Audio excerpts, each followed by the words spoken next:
Growing up, I could never figure out if I was a dog or a cat person. I was kind of neutral on them both because I never had any as pets. We only had rabbits, lizards, frogs, and fish, which aren't usually brought up in the dog versus cat debate. However, after staying at my brother's house for a month and interacting with their pet cats Carmel and Rocky, I was pretty sure I liked cats more. And then, when I met my husband's family and saw their 5 cats and 2 dogs on a daily basis, I made my decision. Dogs are maybe more fun to play with, but cats are more fun to live with. Now don't come at me all you dog lovers, I'm not saying I don't like dogs too, just that I'm a part of the cat lover club and wear that title proudly. A short while ago, my husband heard that a local animal shelter was holding an adoption event because they were starting to get quite full due to an influx of kittens. He told me about this event in passing, which was his first mistake. I proceeded to spend the next few days poring over their website and reading all of the cats' bios and looking at their pictures. A while ago, I decided that I wanted to adopt a black cat at some point in my life since they're unfortunately tied to superstition and often suffer abuse or neglect. The shelter had a couple black kittens, so I told my husband I wanted to go take a look, and he agreed mostly because he knew I had never seen a kitten in real life.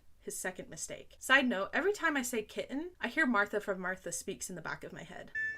Kitten! I talked about pretty much nothing else in the days leading up to the event, and my husband at one point said that he felt indifferent about adopting a cat. That was his third and final mistake, because that didn't mean no, and I was going to take that as a yes. The night before the event, the website updated their list of cats available for adoption, and I immediately knew who we were going to adopt. I submitted an expression of interest right away. The next day, we drove to the shelter and looked at all of the cats they had there, even going into the quarantine area to say hi to their sick kittens. Ultimately, we fell in love with 4 different cats. We told the workers which ones we preferred, but that we were still open to adopt the others because by that point my husband had moved far past indifferent and was almost as excited as I was, but only almost. They told us that they would give us a call once the event ended, and they had sorted through all of the applications to find the best homes for each cat. Literally, we got home, and as soon as we sat down, I got a call from the shelter telling us that who we wanted most was available and we could pick them up that day. So enough waiting, I'm so excited to introduce you to the newest members of our family, Bread and Toast! They're 2 very energetic little kittens. Bread is more cuddly and cautious, while Toast is the adventurer who will endure kisses and snuggles until he gets restless and wants to explore again. Though between the 2 of them, Bread is definitely the destroyer. They enjoy waking us up in the middle of the night while training for their kitten Olympics on top of our bed. I expected them to be kind of nervous when we first brought them home, but they're some of the friendliest and most fearless cats I've ever seen. They immediately felt at home. We're working towards getting them comfortable with their harnesses so we can take them on walks outside, since one of their favorite activities is to sit on their cat tree and watch the big green world outside. They're my most precious little loaves, and adopting them was one of the best decisions I've ever made, even if they sometimes pee on the carpet. We're working on that.